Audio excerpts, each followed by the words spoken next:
Y'all, we have football to talk about. Finally, we have football to talk about.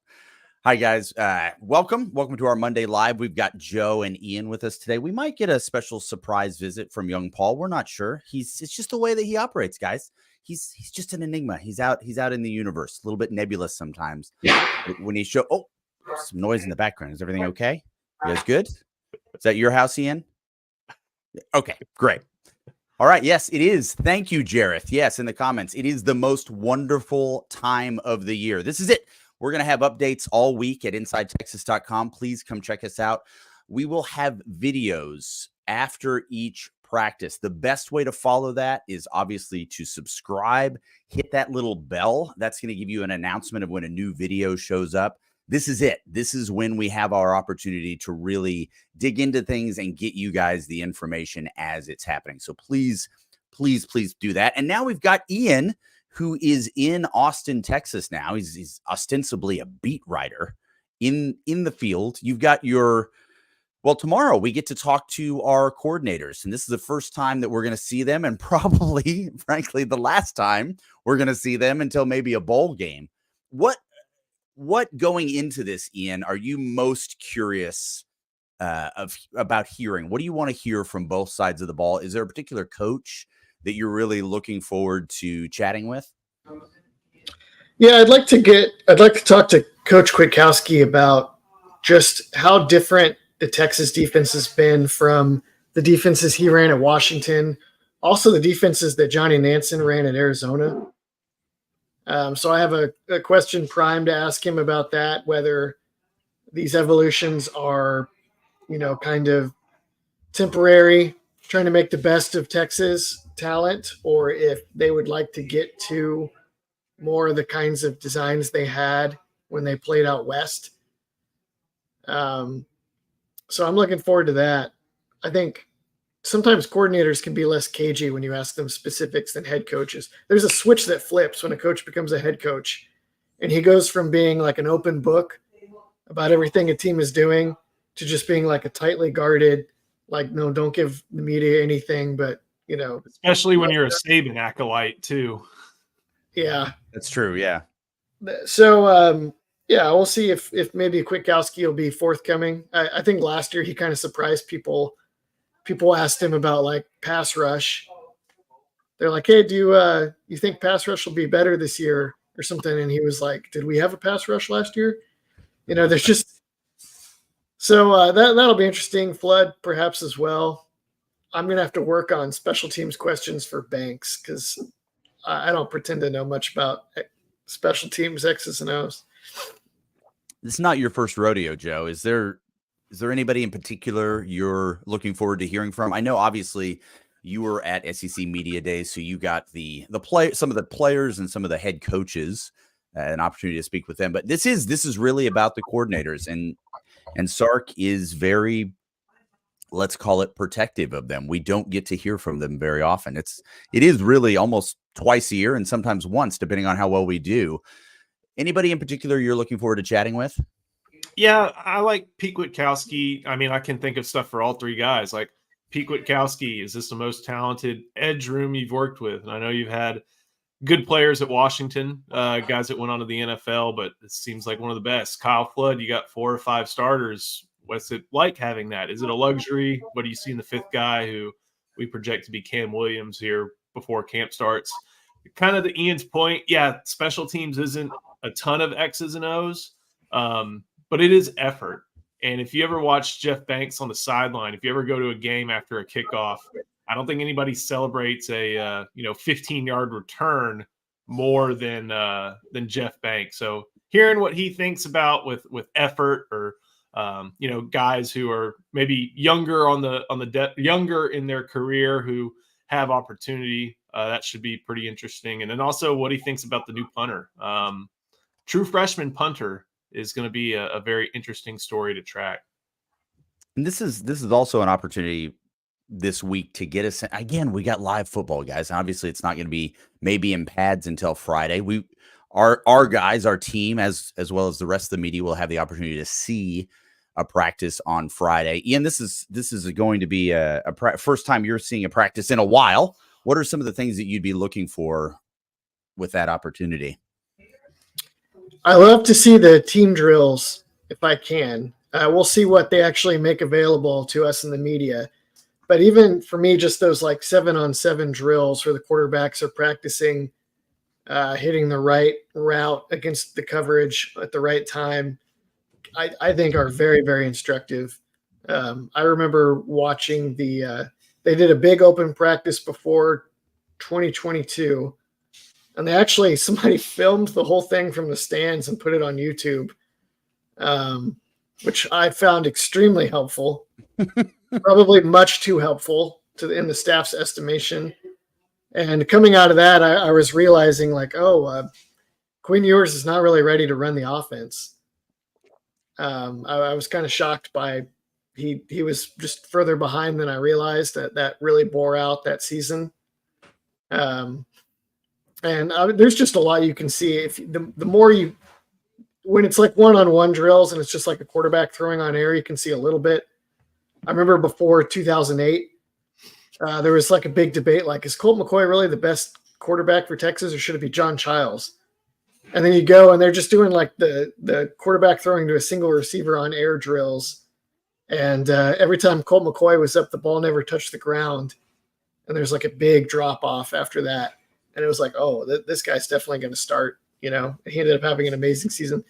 There's a lot of little things you can see if you know where to look with the different drills. But if you don't see competitive drills, then it's pretty limited what you can really glean. So we'll see what they actually make available.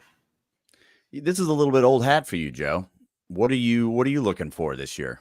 Oh man, yeah. I don't want to say it gets repetitive, but these guys have their what's it called? Not schemes, schedules. The way they like running through things. They like this period to be this. They like this period to be special teams. This period to be routes on air.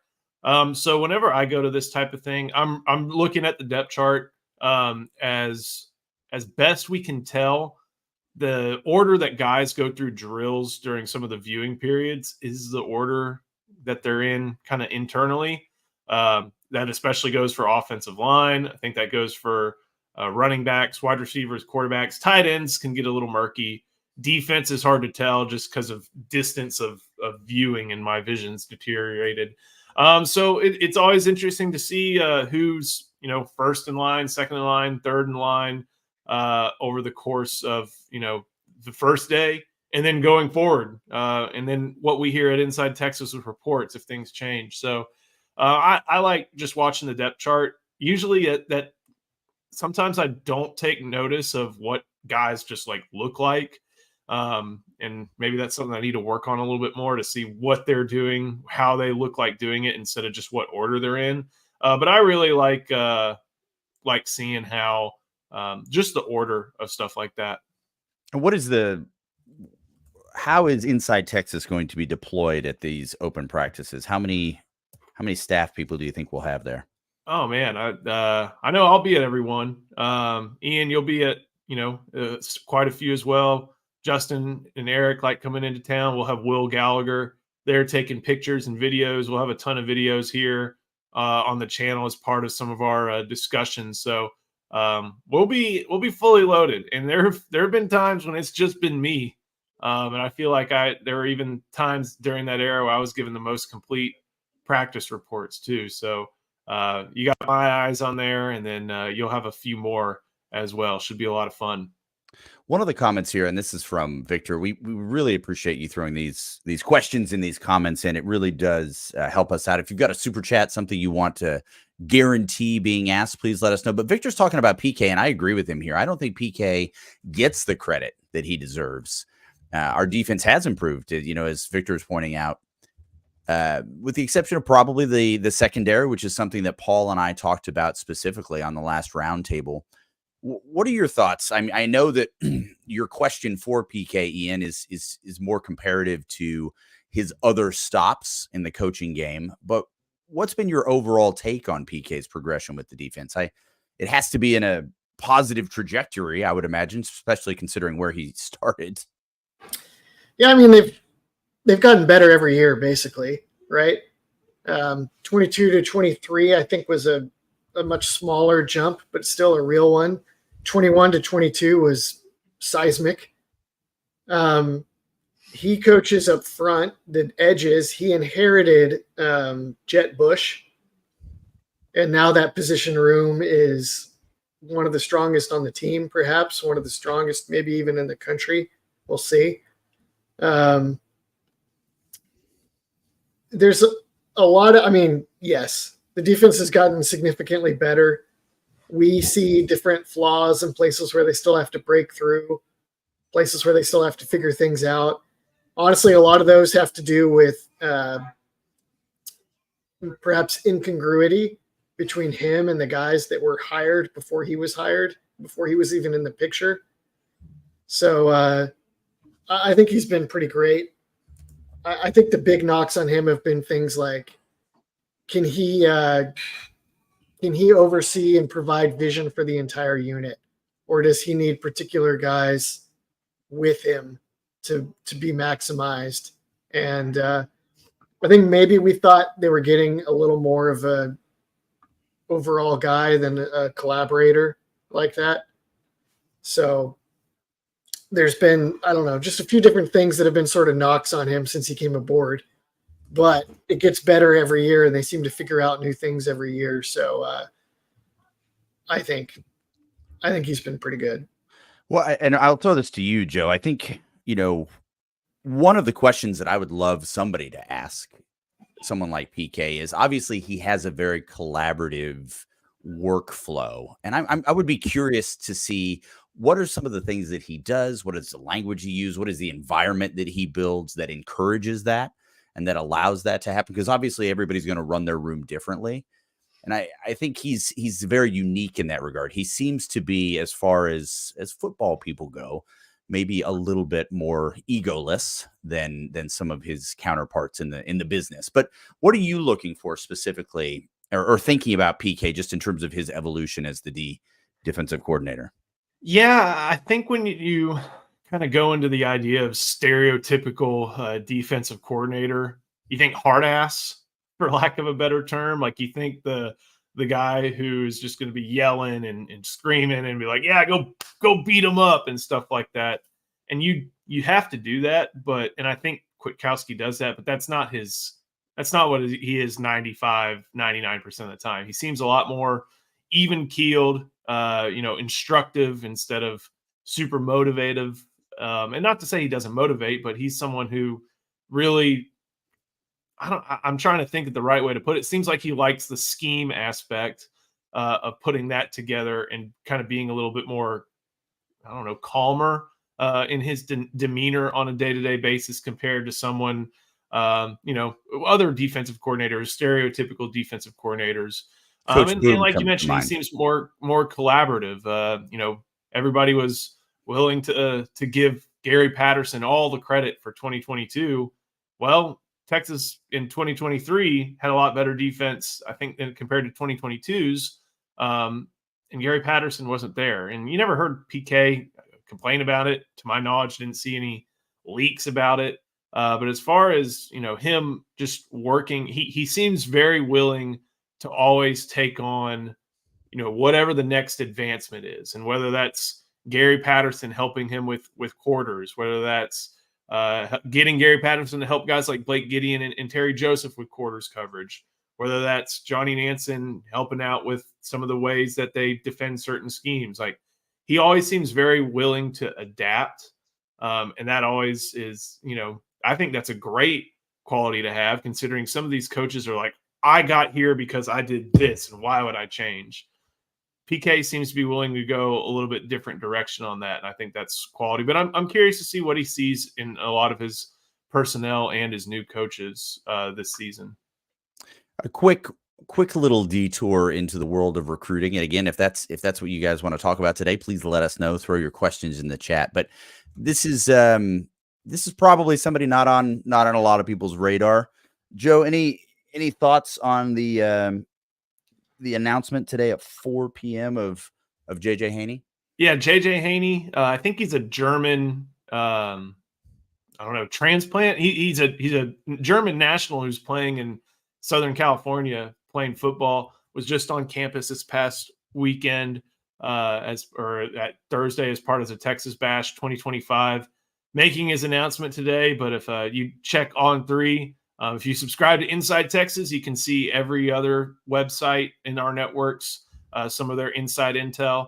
A lot of positive buzz for Georgia. So that kind of makes the flip the same day that fellow 2025 defensive tackle Josiah Sharma, flipping him even more critical as far as getting guys from California. Because if you go and look at the rankings, I think as far as defensive tackles in California, Sharma's 1, Haney is 2, but Sharma's like the number 6 player in the state, and Haney's like number 60 something in California. So it speaks to the dearth of big humans out in the Golden State, and Texas made sure to get theirs over the weekend.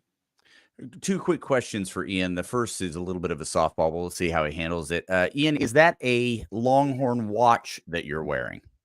This is a, see if I can get that in the picture. Shinola special made University of Texas watch. I think they're based in Dallas, but they have they are a Detroit company. Yeah, but I think they have like an office in Dallas. Yeah, Detroit. Swiss design watches. My friend works there in Michigan and got me this. So yes, it is a Longhorn watch. Great. That is the type of unsolicited sponsorship that we want to be giving other companies throughout the world. So I'm really glad that we had the opportunity to answer that question. But I think we should probably let's talk about the one sponsor we do have real quick before you get into that, and that's our Laura Baker. If you're looking to buy or sell your home in Central Texas, and by the way, buying a home in Central Texas is exactly what our own Ian Boyd has done in working with young Laura Baker. Now, she is a UT grad, an avid Longhorn fan, and an IT member. She's joined IT, and she did it before the special came out, which is what we'll talk about next. She's also an elite member of the Andy Allen team with Keller Williams. So please give her a call at 512-784-0505. That is the obligatory messaging from Laura Baker that we love to get into the world. You were about to say something, Ian? There is a nice Shinola shop in downtown Ann Arbor. If anyone goes there while they're in Ann Arbor for the game, and you notice a big bearded shopkeep guy, tell him Ian Boyd sent you and see what happens. Are these people going to get punched in the face if they say this? I don't know if anything's going to happen, but they will not be punched in the face. Fair enough. At least for sure that. Next question here, Ian, and this is purely for, let's call it, I don't know, let's call it poster board material, soundbite stuff. Can you explain to us, Ian, why both OU and Texas A&M go 8-4 this year? I feel like A&M going 8-4 is a positive. and the reason is that their defensive line is one of the best in the country. Mike Elko is a much better overseer of cultural discipline and football focus than is Jimbo Fisher. And I think his hires on offense may produce some surprising results. They also have a pretty manageable schedule. I see them as an 8-4, 9-3 kind of team this year. A&M, Oklahoma, I think them getting to 8-4 is extremely difficult. They have to go 4-4 in the SEC to get there. Their non-conference is easy, but for them to go 4-4, they're going to have to beat Tennessee at home, beat Auburn on the road, or do something like beat Ole Miss on the road, or they face a lot of tough teams. I don't see it. It's going to have to be their defense being really good, which is not at all improbable. Them running the ball really well, and Jackson Arnold staying upright and healthy and not turning the ball over. So possible, but I would bet on A&M getting to 8 wins. I would not bet on Oklahoma doing the same. Fair enough. And this next question ties into what we were talking a little bit earlier. And we want to thank Brett Nelson for that super chat. He is someone that has individually kept us afloat, and I genuinely appreciate all of his super chats. So thank you, Brett. This is in line with what you were talking about earlier, Ian. And the question Richard is asking here is, has PK and the defensive staff made changes to their schemes considering the level of depth? And I think that's an interesting way of framing that. Not necessarily the schematic changes that the SEC is going to offer by way of offenses, but the depth that is available to them. So do you see any changes that could be made by way of a schematic, by way of scheme from PK and the staff as we're heading into the SEC that generally has a lot of depth? No, I think all their changes to date have been about maximizing personnel and coaching that they had. They had the chance to bring in Gary Patterson and run quarters defense that was more familiar to Gideon and Terry Joseph, and most importantly, the players. And so they did that, and they were able to upgrade because they had Patterson around to teach them his version of quarters, which is superior. I don't think they've made changes that are like taking advantage of the roster depth at Texas, or we don't know if they're making any changes that'll be reflective of the move to the SEC. In some ways, his Texas rosters have had better depth than like at Washington. The way they rotate on the defensive line is probably the closest you'd come to that. You probably don't have to rotate as much in Washington when you're playing in crisp West Coast weather more often. In Texas and the SEC, if you're not rotating like 3 deep through August and September and maybe October, you could get into trouble. And that's something that they've already done. I think that they'll do a lot of this year. It's why they've been in the portal so much on the defensive line. Can we talk? Let's talk a little bit about, and we'll talk about 2 players in particular that are mainly going to be playing off the ball at linebacker. And I'm just curious, and the way I want to lead this in is to talk about maybe just players in general that you might be looking for. But with Akana and Antonio, what do we think here? Like, where are we going? What are some players that you really want to see? What are some things that you're looking for? Maybe that steps outside of those starting players that you want to see some development with. And we'll start with you, Joe. Is there anybody in particular you're looking towards in this practice on Friday?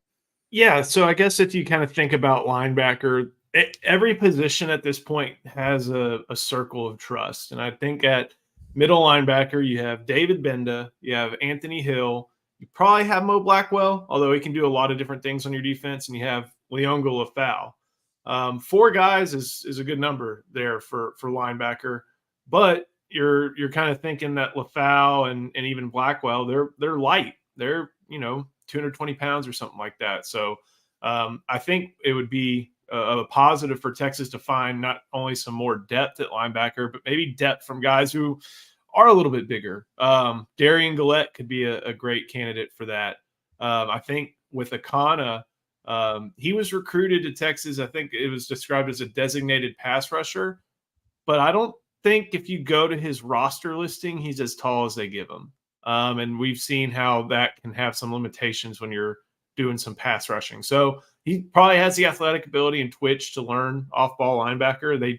That's where his only career snaps were against Rice in the season opener last year. And kind of going back to, I think, what Ian was talking about earlier about, do you see much innovation or schematic evolving in the SEC?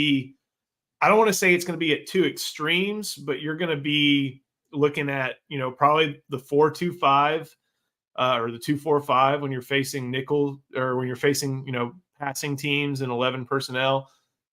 And the Big 12 started to evolve to this in its own peculiar way, but I think the SEC is going to lend Texas the opportunity to have, a true old school looking 3-4 a little bit more often than they had in the past. And you'll see opportunities for guys like Akana, for Blackwell, maybe at the third off-ball linebacker spot that they haven't always utilized unless the personnel demanded it. So, but at linebacker, it seems like there is with every position, a small circle of trust at the top, at the 2 deep, and then guys trying to fight their way to prove that they're worthy of that circle of trust and maybe worthy of more snaps being allocated around the position.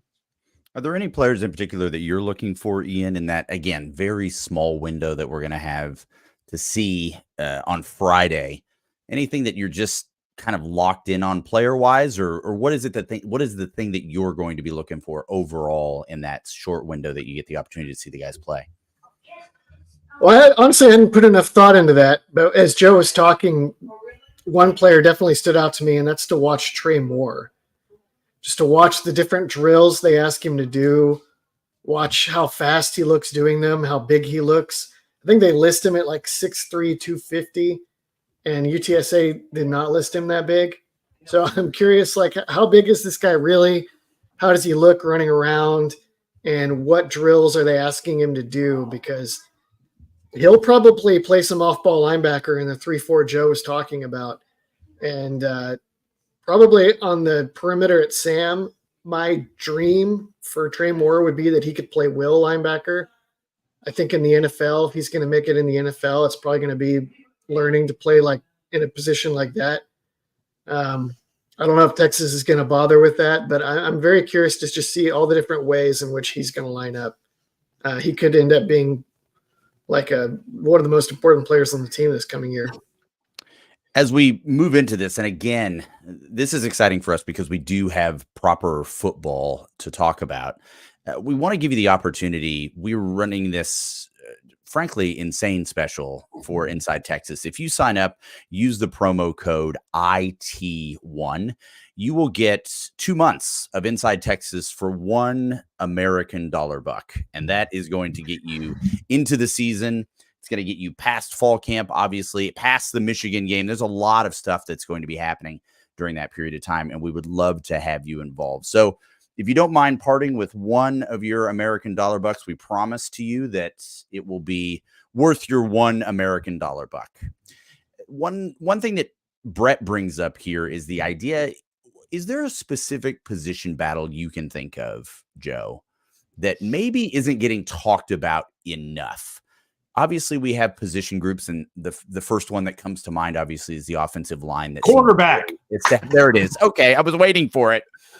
Okay, great. So, again, we're just going to try to get those clicks as much as possible. We're going to change the thumbnail to Joe Cook says there's a quarterback battle going on at the University of Texas. Oh, man. Outside of quarterback, who do you see? Is there a position battle that we're not talking about enough?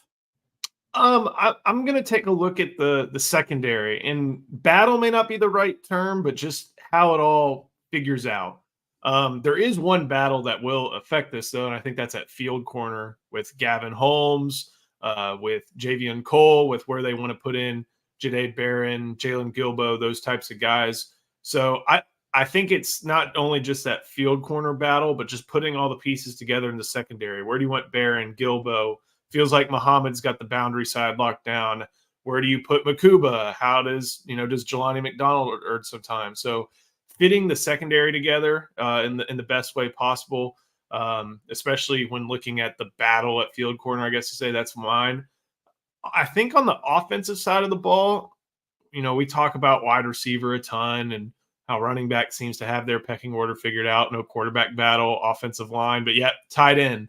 Who's going to be maybe the 1B to Gunnar Helms 1A? Will it be Nye Black? Will it be Juan Davis, who's had a strong summer and spring, even after a brief flirtation with the portal? How much time does Jordan Washington get? Do some of the other guys like Spencer Shannon, Will Randall today earn some time? Tight end. That seems to be where the real battle for, I guess, snap allocation is, because wide receiver has that as well. But that's where it's a little bit of a, what are you going to get from this year with Jatavian Sanders gone?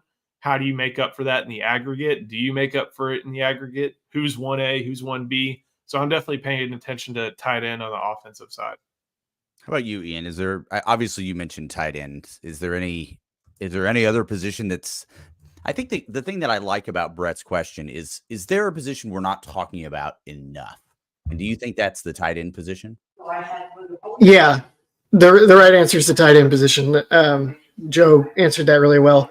I'll throw in punter, they got like a freshman superstar kick camp kid coming in. I don't know his name. We'll maintain the Tom Herman tradition of just calling him the punter.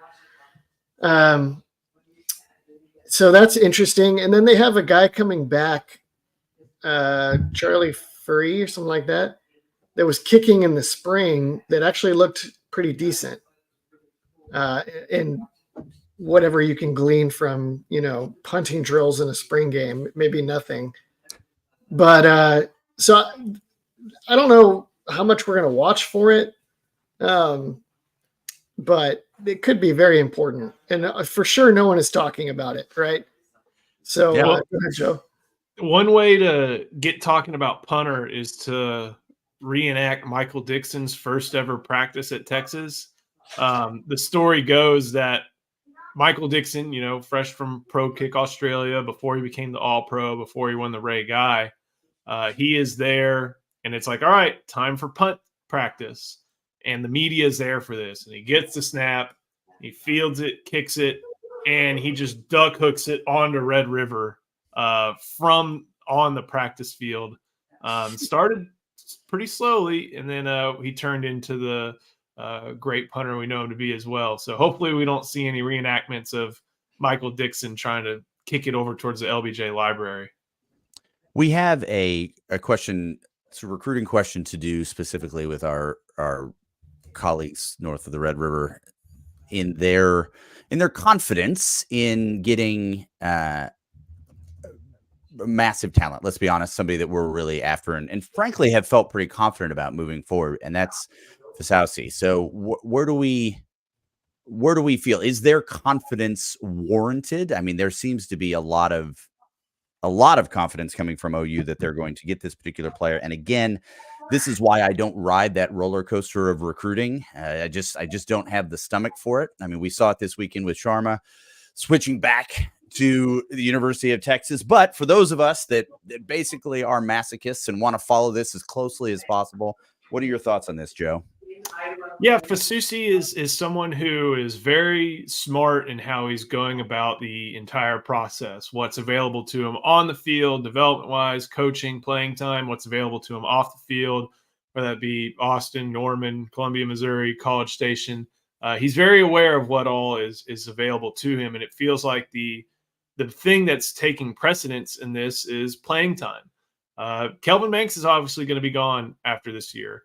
But there's thoughts that, Trevor Gooseby could be pretty darn good. Brandon Baker's on this roster. When you look at Oklahoma's offensive line, as Ian could probably tell you, it could be the not just the nail, but the spike strip that takes apart their season. Their defense is going to be good. They have skill talent. They have a good quarterback, but they may not have the guys to protect them, which means, okay, if you're a high schooler, you see that and you're like, I can go do that right now. I can go be there next. And I think Fasauci's definitely that's probably the reason for OU's confidence. They also, their fans are probably not used to offensive linemen telling them no because they have a good offensive line coach in Bill Biedenbaugh. But Texas has confidence as well. Kyle Flood has invested a lot of time into this one. If you ever see a picture of Fasauci visiting with Flood has a Nigerian national team soccer jersey that he wears during those visits. So I think the kind of the silent admission of what their own offensive line is going to be like this year feeds into Sooner fans' confidence with Fasauci. They're in a great spot, but Texas is also in a great spot. And then both these teams are battling out big time as he makes a decision this month. LC, just for the record, online fans are always projecting confidence. Oh, you got to. Okay. I wasn't aware of that. Yeah, that's not a good barometer. Well, I have to say that I've also received a little bit of a negative vibe from time to time from online fans. Sometimes they're not as positive as maybe they should be. So I'm just, again, guys, just new to the game here, really trying to understand the psyche of someone that's going to post on a site behind a pseudonym. This is why the like that account like Message Board Geniuses exist. It's when fans go when they're talking to other fans, then their own guys are all 5 stars. Every 5 star is coming, and your team is trash, and they're going to take it to you. And then when you get them in a room together, everyone is terrible, and it's panic time.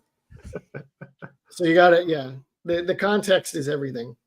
Well, okay, just because we've just had such a positive thing coming from the OU side, let's be really negative. What's one thing that you're really scared about this season, about us getting sorted out? Obviously, we've talked about, look, what is going to happen with the defensive tackle room? Where is this going to be? Again, we are not as the sky is falling people as some others might be. Obviously, we have to figure out what's going on in the secondary. We've got to get some players in the places they need to be. But the good news is we're very, very bullish on the intellect of that as well. Is there one thing that you're scared about going into this season so we can maybe feed the fuel that drives negative commentary online? Joe, do you want to take this first? Yeah, I think this one's pretty easy. It's and it's kind of one in tandem. Red zone offense is not anything better, and Bert Auburn takes a step back. Like Bert Auburn had a really good season, a great season. He's going to probably, with even an average season, be at the top of a lot of special teams leaderboards, career leaderboards for Texas. He went like 5 games in a row without missing a field goal. He hit some big ones, but he had to be used a lot. That Texas Tech game that the Longhorns won 57-7. It probably could have been like 75-7. And it's because the red zone offense stalled and Bert Auburn had to make some kicks. So my kind of fear is, you go into this league where, as Ian can always talk about, the spaces get smaller when you're in the red zone. Nothing much improves. You're operating at about the same clip. And then your kicker's not converting 3 points as often as he did. That I feel like could be a massive, something that ends up being a roadblock. But at the same time, you could find some optimism and say, even if the red zone offense isn't better, well, maybe Bert Auburn doesn't take a step back and everything's still fine. And, he hits 70% and, you get 3 more than you get 6, but you get 3 more than you get 0. But that all just goes from the basis of this, which is red zone offense. Is it going to be better? And if not, is the potential for this season still the same? Ian, why should the sky be falling? What can we give people some fuel that just need that negative energy in their life? Everything else is going great for them.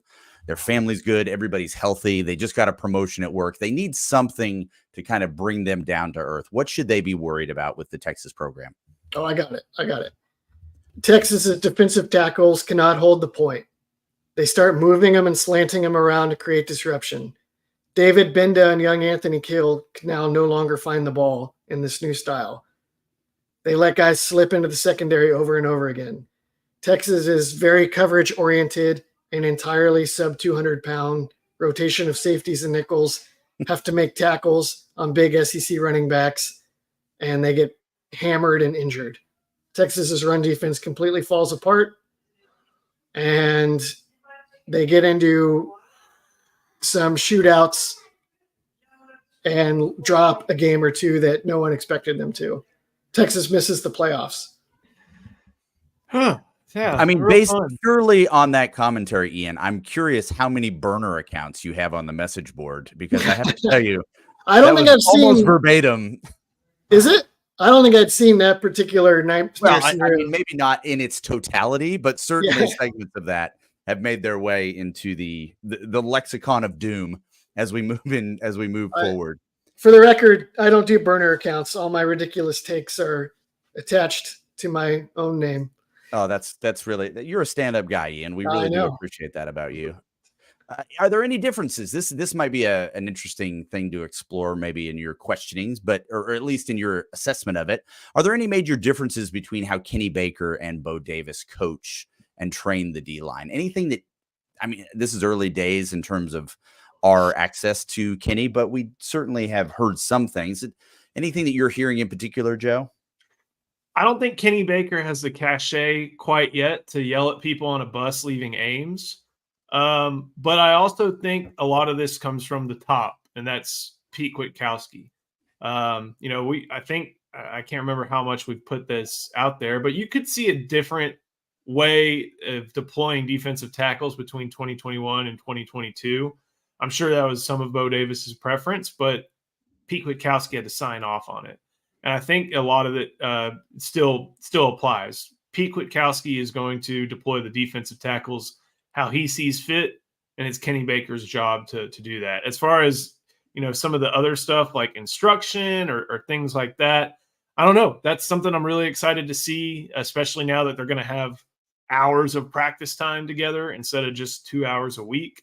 Instead of just, Kenny Baker was just getting to know guys for the most part back in the spring when he had 15 practices and that's it, just to get to know guys. So I'm curious to find out the answer to that question. And I think that players are going to be able to talk about that. But as far as like scheme and style and assignments, that's still coming from Pete Kwiatkowski and kind of Steve Sarkisian at the same time. Any thoughts on that, Ian? No, same as Joe. I mean, I don't really know the answer. Sure. To me, it would make sense also to me that Baker doesn't have quite the cachet as Bo. Bo would be in there with his dip and just, spitting truths and joking and then getting into I don't really know as much about Baker's disposition or anything. I'm sure he's relieved to finally be out of that R2D2 can and coaching football. So we know that much. Want to thank everybody for joining us today. You guys, these are some solid questions from some people we haven't heard from traditionally. We also want to thank our traditional questioner, or the people, the inquiries coming from young Brett Nelson. Thanks for keeping us afloat. This is the week, ladies and gentlemen. This is when football is starting. This is the time. This is where Inside Texas gets to cook, quite frankly. This is where we have the opportunity to give you the best information that we have available to us, because now we got proper football. So please check us out, like, subscribe, and do hit that bell. That's going to give you an indication about when these videos are popping up this week, starting on Wednesday, Thursday, and Friday. Joe, you've got something for the folks? Yeah, used to finding local TV clips was the only way you would be able to see some stuff from practice, aside from whatever the athletic department wanted to put out on social media. We're going to be taking video at our viewing windows. We're going to be taking a lot of video. Our great producer, Texas Homer, is going to be putting it all together. So this is a place where you will be able to see practice clips, guys working out, guys catching footballs, trying to make strip footballs, running through drills. You're going to be able to find that here. So make sure you're subscribed to that here. And like Elsie said, throw that bell on to make sure. I'm glad you highlighted this one, because that profile picture, that double Manning jersey, is something special. And I hope he has that at his house to wear. This is a great question. We appreciate you dropping it into the line. And I'm just curious, this is a really quick answer. You don't need to go into too much detail here, but what team immediately pops to your mind in the SEC that you feel is built similarly, sorry guys, to Texas? I'll start with you, Joe.